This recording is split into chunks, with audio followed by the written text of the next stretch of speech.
pleitear a revisão ou a resolução dos contratos de direitos autorais por onerosidade excessiva. Ora, precisa, no mínimo, um laudo técnico de economia para saber o que é essa onerosidade excessiva.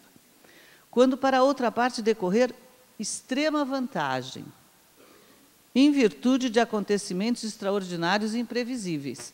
Me parece que realmente não atende a ninguém, nem ao empregador, nem ao empregado, nem ao criador, nem ao contratado. Fica muito difícil. O que seriam virtude de acontecimentos extraordinários e imprevisíveis? Eu realmente acho que isso precisava ser revisto. Imagino que, quando o Ministério da Cultura passar esse material para a consulta pública, as associações de classe ou as associações correspondentes venham a discutir essas expressões, porque a expressão onerosidade excessiva, extrema vantagem e acontecimentos extraordinários e imprevisíveis precisam ser, no mínimo, decodificados. O que está querendo dizer?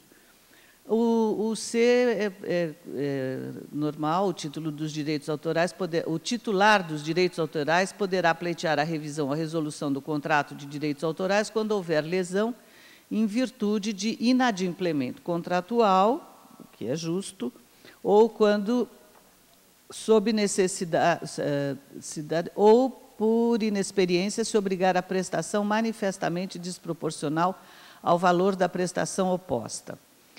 Existe aí também, não é uma solução muito justa. Por quê? Porque, na via contratual, se recorre, no caso de algum sinistro ou de alguma dúvida, se recorre ao judiciário ou a um juízo arbitral, ou, enfim, a alguma solução.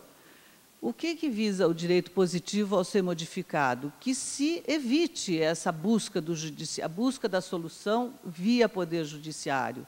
E, realmente, com essas expressões, prestação manifestamente desproporcional, acontecimentos extraordinários e imprevisíveis, necessariamente vai ter que ser feito um recurso ao poder judiciário. Depois vem as exceções. Então, as disposições que considerei proveitosa a exceção. Talvez seja o caso de pensar no futuro numa consolidação, de forma que todos esses dispositivos das leis que eu vou mencionar aqui sejam consolidados num só estatuto. Porque, no artigo 9º, nós temos que as disposições deste artigo não se aplicam. E aí, em função da Lei 6.533, de 1978, da Lei 6.615, de 1978, então não se aplica aos radialistas, autores, artistas, intérpretes, etc. Em função das disposições dessas duas leis. E depois, embaixo, as do artigo 36 da própria Lei 9.610, e as da Lei 5.194, que é a Lei do Exercício Profissional da profissão de engenheiro, arquiteto e engenheiro agrônomo, que é a Lei do CREA, do Exercício Profissional, onde também há disposições de direitos autorais, na 5.194 de 1966. As outras duas hipóteses, que são as relações decorrentes do contrato ou vínculo de professores ou pesquisadores com instituição que tenham por finalidade o ensino ou pesquisa, na verdade, ela é proveitosa porque dispensa os contratos paralelos que têm que ser feitos em função das obras sob encomenda e as obras sob vínculo, ou vínculo de pesquisa, vínculo de contrato de pesquisa, ou vínculo empregatício mesmo. E aqui eu tenho um reparo. Quando a criação exceder claramente o desempenho da função ou tarefa ajustada, ou quando forem feitos usos futuros da obra que não haviam sido previstos no contrato. Também acho que precisaria passar por um ajuste, essa expressão, quando a criação exceder claramente. O que seria exceder claramente? eu entendo que todas as expressões que, no direito positivo, fiquem dependendo de interpretação, elas precisam de um ajuste para integrar a alteração legislativa.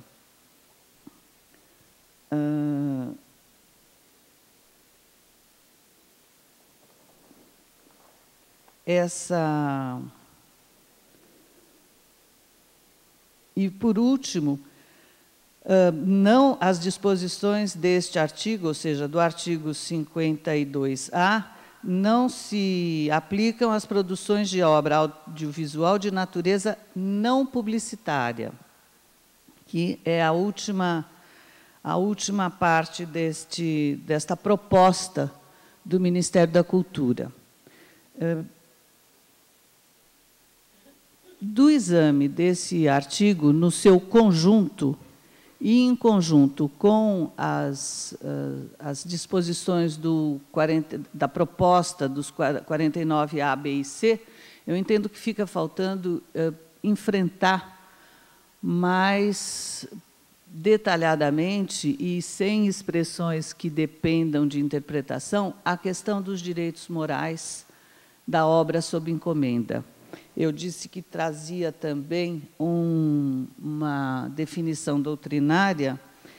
A definição doutrinária foi dada pelo professor Manuel Pereira dos Santos na última aula que ele deu no Centro de Extensão Universitária, em que ele coloca que contrato de encomenda, o conceito é negócio jurídico pelo qual o autor se obriga a criar uma obra intelectual, seja ela originária ou derivada, mas sempre por iniciativa e interesse de outrem. E esclarece quanto à natureza que é um negócio jurídico complexo, sujeito a regras especiais. Então, a tentativa do Ministério da Cultura é absolutamente louvável, de que o regime das obras sob encomenda ou sob encomenda ou decorrente de vínculo voltem ao corpo da Lei de Direitos Autorais, mas entendo que a proposta como está feita precisa de ajustes. Eu imagino que nas consultas públicas que sejam feitas, isto venha, inclusive junto à atividade acadêmica, isso venha a ser afinado, venha a ser harmonizado. Por último, tinha as críticas que eu já fiz no decorrer do exame do texto, da proposta. Entendo que fica faltando melhorar a questão dos direitos morais que ficam e o seu exercício, quer para o empregador, quer para o criador, quer para o contratado, e uma previsão mais completa, que não precisaria ser via contratual, em relação à impossibilidade do término da obra encomendada. Acho que essas são as considerações que eu tinha a fazer sobre a obra sob encomenda.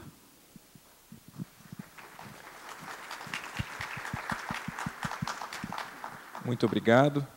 Sem maiores demoras, sem maiores percalços, vamos passar aqui ao doutor Denis. Obrigado. Só lhe peço que se coloque a minha apresentação no quadro.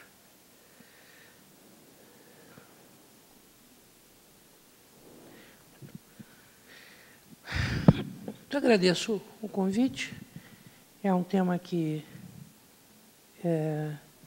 não digo que me agrade, mas pelo menos a experiência eu tenho, pois não de licenças autorais, mas pelo menos de licenças de patentes, dos 5 exercícios que já houve nesse país, eu participei de 4. Então, eu tenho um pouquinho mais de tarimba na questão das licenças não voluntárias ou compulsórias. Por favor, antes de tudo, é preciso entender de que está